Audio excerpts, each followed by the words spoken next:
একটি শব্দ এসলাইন, এটি কোনো স্বাভাবিক শব্দ নয়। এই একটি শব্দ মুহূর্তে আপনার অবস্থা খারাপ করে দিতে পারে। এই শব্দের আরেকটি অংশ একটি চশমা, যা চোখে পড়ে আপনার দিকে তাকালেই প্রকাশ পেয়ে যাবে আপনার গোপন সব সম্পর্ক, কিংবা আপনি কতজনের সাথে শারীরিক সম্পর্ক করেছেন। কি অবাক হচ্ছেন?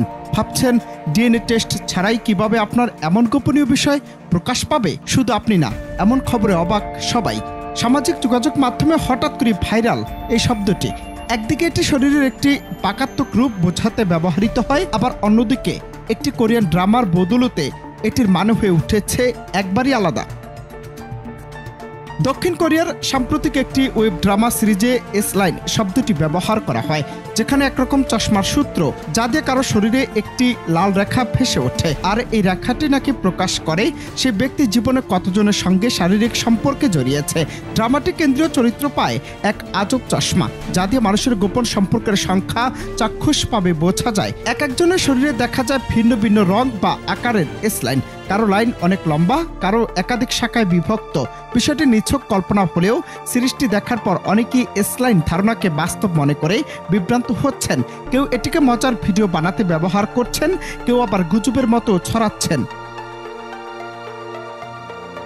বাংলাদেশ সহ বিশ্বের বিভিন্ন দেশের সোশ্যাল মিডিয়ায় এই এসলাইন শব্দটি এখন মেম, ভিডিও এবং শর্ট স্ক্রিপ্টে ব্যবহৃত হচ্ছে।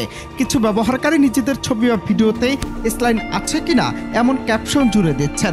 অন্যদিকে কিছু মানুষ এই ট্রেন্ড নিয়ে উদ্বেগ প্রকাশ করেছেন, কারণ এটি ব্যক্তির গোপনীয়তা ও শারীরিক স্বাধীনতাকে প্রশ্নবিদ্ধ করতে পারে, এমনকি অপমানজনক হাস্যরসের উপকরণ হয়ে উঠতে পারে। বিষয়টি অপব্যবহারের এমন পর্যায়ে চলে গেছে যেখানে বাংলাদেশের গুরুত্বপূর্ণ এবং সম্মানী ব্যক্তি সহ তারকাদের নিয়েও ট্রোল করা হচ্ছে, যা একদমই অযৌক্তিক বলছেন অনেকে।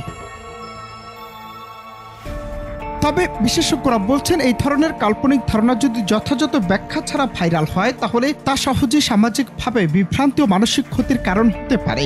এসলাইন এর এই নতুন সংজ্ঞা নিছকই একটি গল্পের অংশ, বাস্তবতা নয়। কিন্তু টিকটক ও ফেসবুকে বিনোদনের মোড়কে যখন এর অপব্যবহার হয়, তখন তা সমাজে ভুল বার্তা দিতে পারে। তাই ভাইরাল কন্টেন্ট দেখার পাশাপাশি তার প্রেক্ষাপট ও সত্যতা জানা জরুরি।